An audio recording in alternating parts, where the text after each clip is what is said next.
Joining us now, Congressman, North Carolina, Walter Jones. Congressman, it's an honor to have you on, sir. Well, John, thank you, and I believe you are the Godzilla you said you were. So I am the Godzilla of truth, and I'm trying to get all my friends in your district to circle March 15th because, see, what happens in these kind of Super Tuesday kind of primaries is, you're focused on who you're going to vote for president. You kind of forget what's going on. Walter Jones has a primary challenge. It is absolutely critical that Congressman Jones gets returned to Congress. And so March 15th, if you're in his district, which is up the coast of North Carolina through Moyock, then you want to circle March 15th because he does have a primary challenge, and it's critical that he gets reelected to Congress because he is the voice of the truth. Now, Congressman, yesterday the House passed the bill basically to stop for a time this importation of Syrian refugees into the United States. And it got nearly 50 Democrats to back it. Yep. You're within one person of overriding Obama's pledged veto. Give us an update. Well, John, I think Steve King and myself were the only two Republicans to vote against the bill. And let me explain, I'm glad to be on your show again. What I have been calling for is a moratorium. No one comes in this country for a period of time. No one, under any circumstances. Because since that horrible event in France, the whole world is upside down, and we know that. The bill, if they'd done one thing, Congressman Babin, B-A-B-I-N, from Texas in July of this year, put in House Resolution 3314. Your listeners can look it up. Babin, B-A-B-I-N, H.R. 3314. What this bill says is to suspend the admissions into the United States of refugees in order to examine the cost of providing benefits to such individuals and for other purposes. He wanted to offer an amendment to the bill that was voted on yesterday, and he was denied the right to offer an amendment. What he wanted to do was to have a moratorium or suspend anyone coming into this country for, I don't know if it's 3 months or 6 months. I just got real upset that no one, Steve King he's from Iowa, he's been the outspoken person in the Congress about illegals coming into this country, he's from Iowa. He had an amendment. The leadership said no amendments to the bill. It was a straight-up and down vote. And basically, much of the bill I like myself, but it's a matter of principle and doing what's right for the American people. And we need not to let anyone come into this country for a period of time so we as a Congress, we as a nation, can make sure that the agencies who have the responsibility of approving someone coming into this country, that we know that they are doing the very best job they can to protect the American people. So that's one reason I voted against it. Well, look, I thought that Paul Ryan, as the Speaker, said that he was going to go back to regular order, going to let amendments and everything get attached, and there was going to be open debate, and now we're back to the same old story. John, you're exactly right, and let me share, to your point, very quickly, a statement by Breitbart that says, and I quote, sets the stage for a caving to Obama's Syrian refugees resettlement program. That means when we get into December the 11th, and you're going to have people saying, well, they're going to shut down the government, they're going to shut down the government. Paul Ryan and his staff knew that the conservatives were going to offer an amendment to the continuing resolution, or whatever the vehicle was going to be on December the 11th, that would defund any money for this purpose. What this vote was yesterday was a show vote to give some people cover so that when we get into December the 11th, we won't even allow the amendment to defund these refugees coming in. And as Babin said, and I read in the subtitle of his bill, in order to examine the cost of providing benefits to such individuals and other purposes. John, how long ago was it? I know you're so good at this. How long ago was it that we let all these little children come across the border? 12 months. Okay. John Boehner said then that he was going to defund any money that would go to pay for those children being in this country until Obama tried to start sending them back to their country. That lasted for about 6 weeks. It never happened. Well, it lasted until they passed Omnibus and put all that stuff in it.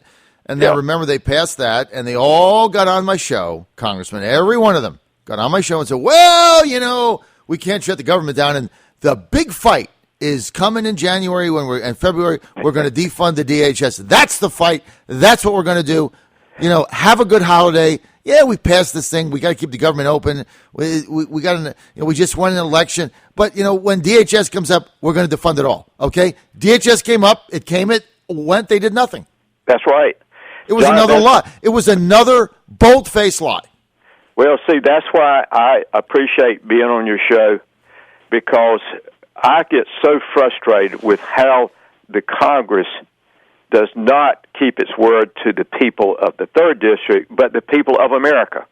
And I see the games that are being played. You and I both know in a year and a half, God willing, and you have me on your show, we're going to be $20 trillion in debt. I mean, we don't even know how we're going to pay for these people. We know that the Syrian refugees is a tragedy. There's no question about it. But we could get the other countries to help us find safe areas for them.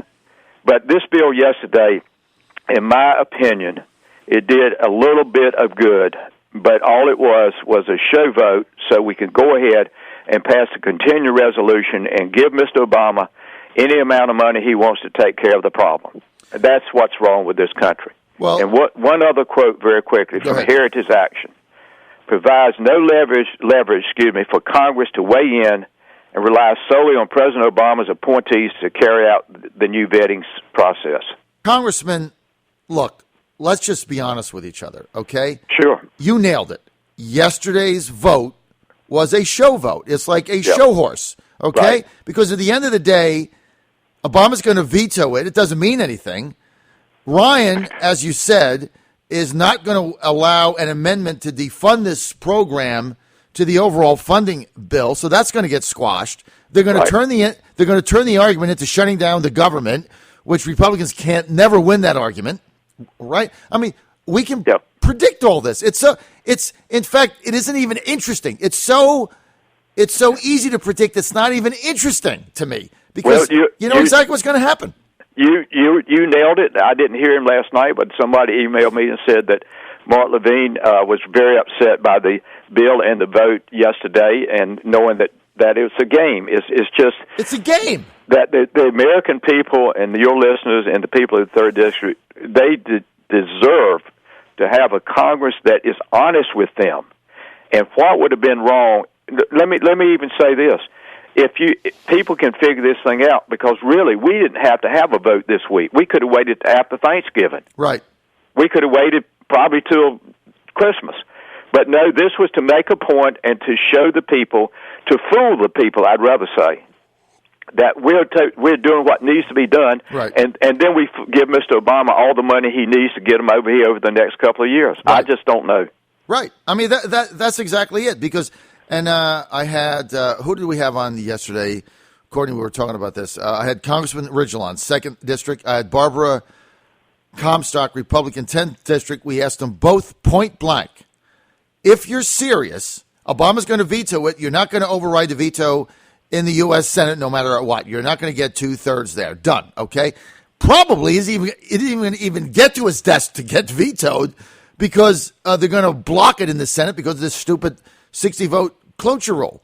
Right. So if you're serious, are you willing to defund it? Yes or no? Simple question. Congressman, I'm going to ask you the same thing. Yes. Are you willing to defund it, yes or no? Yes. Yes. I mean, this is what I have been part of the group that has been saying that how are you going to fix a nation if you just go along to get along and you don't really challenge anything? And that's why we're $20 trillion in debt. Yep. That's why we've got this problem with ICE and these other problems. We just, for too long, have just let whoever's in the White House, they pretty much do what they want to do. And let me make another point very quickly, John.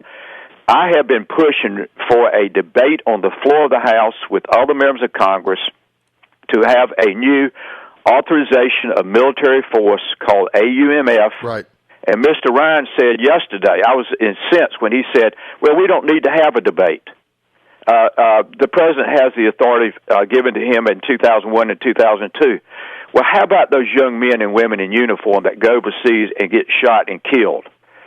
What did James Madison say about the Congress? It is the legislative branch that will determine whether we go to war or not.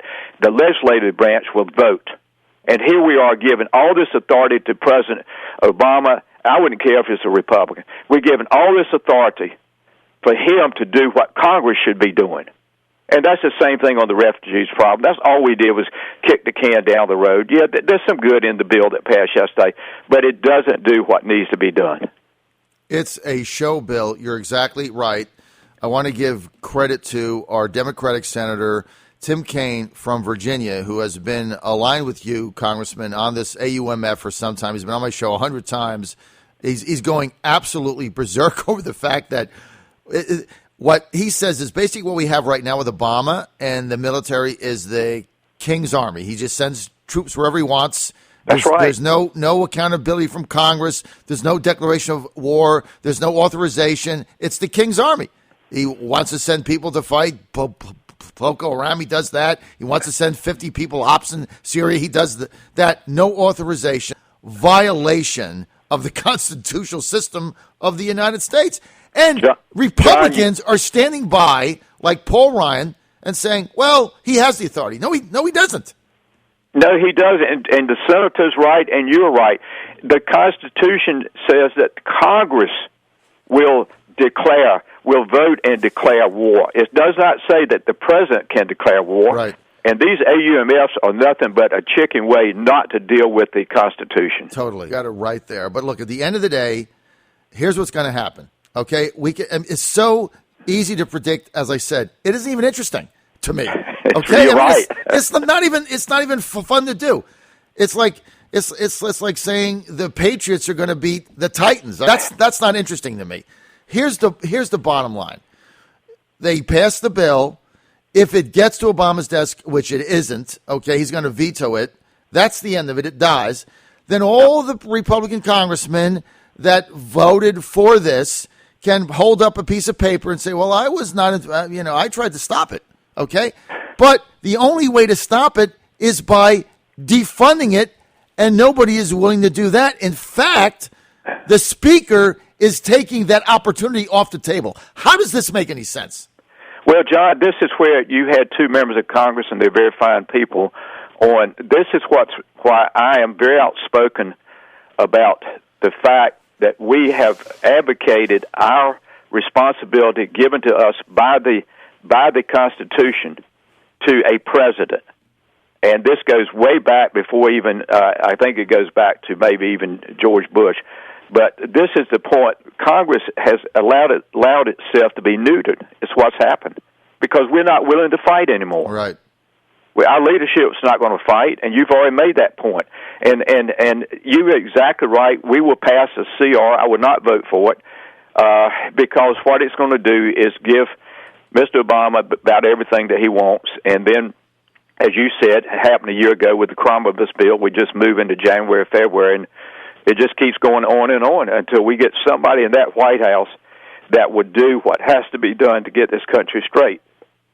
Well, Congressman, we're running out of time. That's, I think, everybody's concern right now is the hourglass on the country is running out. So we have to do something. I'm out of time. I want to thank Congressman Walter Jones, 3rd District, North Carolina, for being with us. If you're in the 3rd District, which is up the Atlantic coast of NC and also through Moyock, he is running for re-election. And the first thing that will be determined is he's got to be the nominee, and he's being challenged in a primary, and that is on March 15th. So if you're in his district, write that date down and be sure that you go out there and vote for Walter Jones. We need him back in the House of Representatives.